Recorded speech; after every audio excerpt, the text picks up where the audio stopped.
It is part of good governance.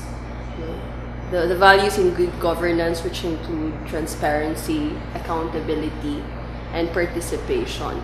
People need to know what the government is doing. Is it performing well? Is it doing the right thing? Can people access the government and its services? Largely, the participation part plays an important role because there has to be inclusive decision making, and that is influenced by how wide or how limited the participation of people are. Participation is largely determined by access to information, and a lot of challenges are identified, when it comes to access to information and using government data. First one, there is a need for quality data. People should be able to access that quality data. However, the problem is sometimes, of course, the access is rather limited because people are not aware that there is such an existing data. If people are not aware, of course, they're not able to use it. There's also the issue of such data being too technical. It is not translated to usable data. It is all part of the idea of good governance. The values that we imagine with good governance: transparency, accountability, and participation. With transparency, people need to know what the government is doing. Accountability, we want to know how the government is performing. Is it doing the right thing? With participation, can people gain access to such government data?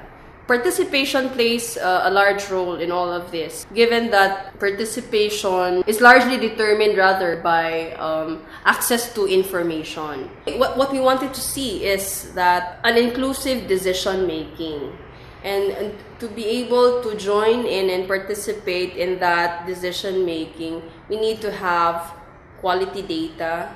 We need to have access of that data. We need to have access to a usable data. Problem is, people have limited access to that data. A lot of data are not translated into what should be used as everyday knowledge. So there is a need to communicate more and make such data more open to the public. There is a deluge of information, only that it is not that open. Meaning it is not that interactive where people can reuse it. For example, I'm talking about files that are in, say, PDF. I think a large part of this data is accessed through intermediaries, through third parties. And therefore, there is a lot of a gap. There's still a gap between really from government and from the citizens themselves. There is still a stage of translating, which depends largely on those third parties or intermediaries to be able to translate them effectively, that can be consumed by the public, by the citizens.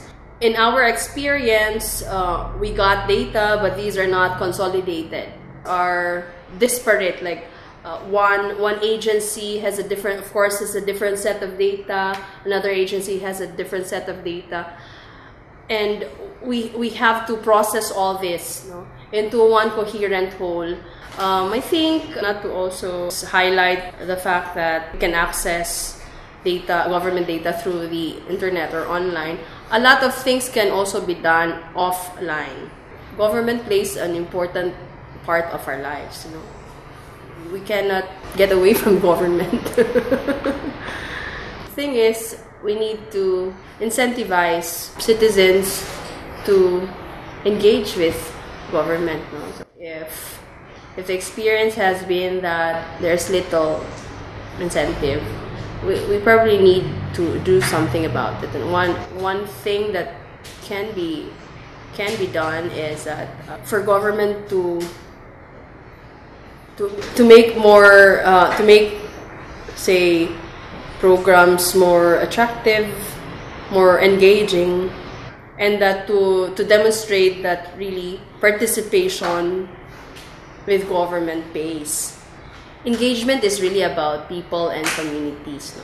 If you don't gather, if you don't empower people and communities, change would really be far-fetched.